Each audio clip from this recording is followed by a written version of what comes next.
Welcome to further conversations in integrative medicine sponsored by Natural Clinician and the Holt Institute of Medicine. And today I'm going to talk about the dispensary in an integrative medicine center and just give some general guidelines. First of all, in a group setting or in a well-developed integrative medicine practice, there must be somebody designated with the responsibility of stocking and managing the dietary supplement center, which can sell other types of patient accessories, including even home therapy machines, all sorts of different activities, bandages, and even items for home health care. But the dietary supplement dispensary is critical in many ways to the operation of integrative medicine. And I think, having spent a great deal of time over the years at professional shows and met physicians and their wives who often run the dispensaries, there's a massive thirst out there for knowledge on how to set up an efficient dispensary operation. Now, the dispensary is really important about branding the practice, and many physicians want to brand themselves by having their own private label products, and in fact Natural Clinician and other companies have worked very hard to produce either custom formulations or the doctor's own formulations in dietary supplement format for sale and stocking in their own dispensary. But I mentioned the notion of branding, and I can't impress upon the doctor the importance really of having products that are not freely available in consumer locations or on the internet. So the model of Natural Clinician, which in fact has slowed growth, is to make a primary commitment to dispensaries. And the business of setting up a dispensary is important, and that's why innovative companies like Natural Clinician have actually offered on-site training, dispensary use of adjacent information on products, patient education systems, and most important, dietary supplement counseling education that can be actually extended to all members of office staff and seems to be very important for the physician themselves these days, especially those that want to convert more to integrative medicine, who have gone through allopathic training and not had the opportunity of being exposed to any real education in integrative medicine. So the question is, we have preferences among doctors or nurse practitioners for certain medications. Certain medications are perceived to be better than others. The same thing applies to dietary supplements. But dietary supplements are really manufactured at GMP standard, sometimes with pharmaceutical grade, and in essence that's really quite important that they are provided with quality. And the manufacturer or the supplier, the purveyor, is really responsible for the quality of the content of the dietary supplement.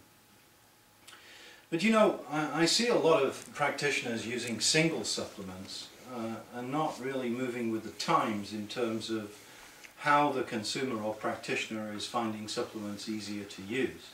If you take a condition like, for example, memory impairment, many different causes, Alzheimer's disease, cerebrovascular disease, sleep deprivation, lots of different causes come up as resulting in mental impairment. And obviously there are different types of supplements that may be valuable nutritionally in the support of brain function. But obviously the supplement required for sleep would differ substantially from the supplement required, for example, to be taken perhaps by an individual with Alzheimer's disease. Now, I'm really bringing in my First Amendment rights here, because to even discuss treatment when it comes to supplements is problematic.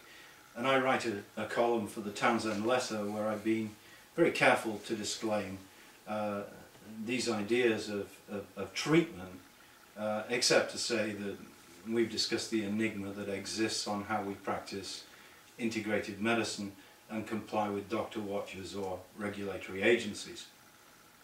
So in essence, the dispensary should focus on condition-specific products, shouldn't be confusing. It should be well constructed, where products are placed into certain zones of wellness. So there should be a section separate for skincare products, separate for cardiovascular health, separate for detoxification. And the issue is, how do you decide which the best products are out there?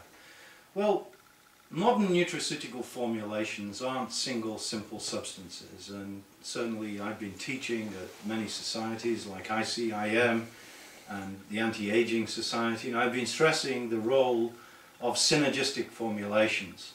And let me go back in history and tell you that rather than being a student of William Osler or other people such as Osler, I'm more a student of the idea of harmony of life, which really came from Claude Bernard. And the idea is that body events are complex cascades of events. And this is the limitation of single receptor drug action. It's the limitation of single supplement action. Let me take one example of a single supplement that seems safe but can be quite dangerous if misused. If you use very high doses of intravenous vitamin C in a drip, you can actually induce a pro-oxidant effect. So you need to be cautious, because antioxidants are best given in a redox balanced format that go to different types of tissue, be them lipophilic, fatty type tissue, or water-like tissue, hydrophilic. So we're probably using antioxidants incorrectly in some circumstances. And intravenous vitamin C, I've had 3 patients referred to me in the last year or so who've actually had a severe pro-oxidant reaction where they've actually dropped their white cell count and become quite unwell as a consequence of a massive pro-oxidant induction. So, caution here. Now, the dispensary we're talking about, I think it's important that physicians and office managers are responsive to people providing information on supplements. That's a key issue.